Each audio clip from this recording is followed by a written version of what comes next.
I think as a group we did some good things for sure. So all we can work on, and I think when you play against a team like New Jersey that's got so much talent, so much speed, and they're so good transitionally, it's to be super cautious with the puck and make the right plays. And obviously, if you don't, then they make you pay. So that was kind of the story of last night. And yeah, you got to tip your cap to them, but we can certainly do better. We have a lot of non-playoff teams coming up on the schedule. Like teams didn't make it last year. How important is it, do you feel, to rack up some points right now? Yeah, it's totally irrelevant.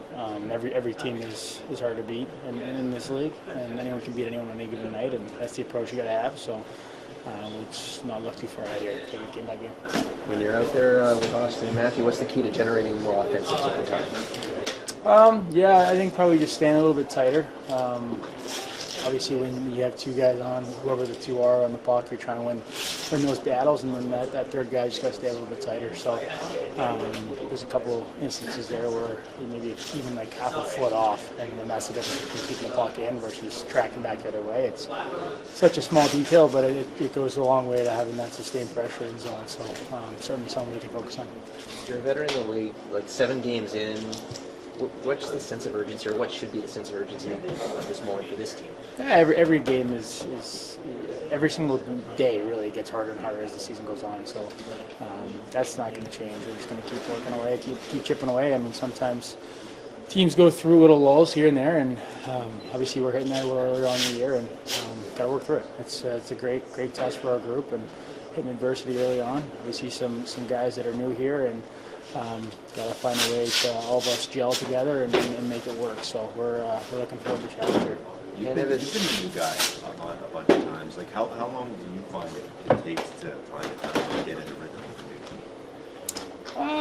team? I think it's different for everyone. Obviously, it's not easy, right? You're coming in, new coach, new system, new teammates, new line mates, all the above, new city. So there's a lot that goes into it, but it's part of being a pro in the NHL, right? So I think what makes those transitions easier is just the guys that have already been here, and then the locker room that you have. And I think we've got a great group of guys that have been here for a while that make it easy on those guys. So just got to keep chipping away, like I said, and it'll be fine.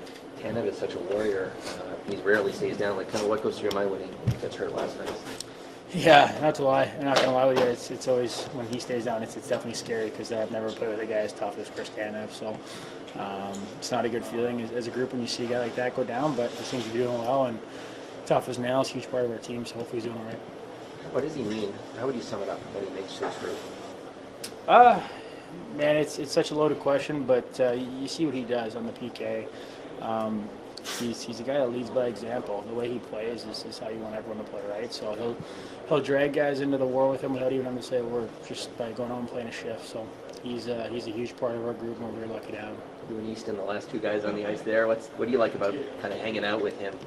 He's the best. We have fun together. We always joke around, and he loves the game, loves the rink, loves hanging out with the boys, and I've said this from day one. He's going to be a heck of a player for a long, long time in this league, and such a good kid. One more for you, for me. Alejandro Kirk was the jersey you wore last year. Yeah. What do you like about him? To be honest, I actually got the jersey. Someone gave it to me the day before, so it worked out. But no, he's hitting bombs. But I like them all. So if someone were to ask me like who your favorite player in the Jays is, I couldn't tell you. There's probably 6 or 7 of them.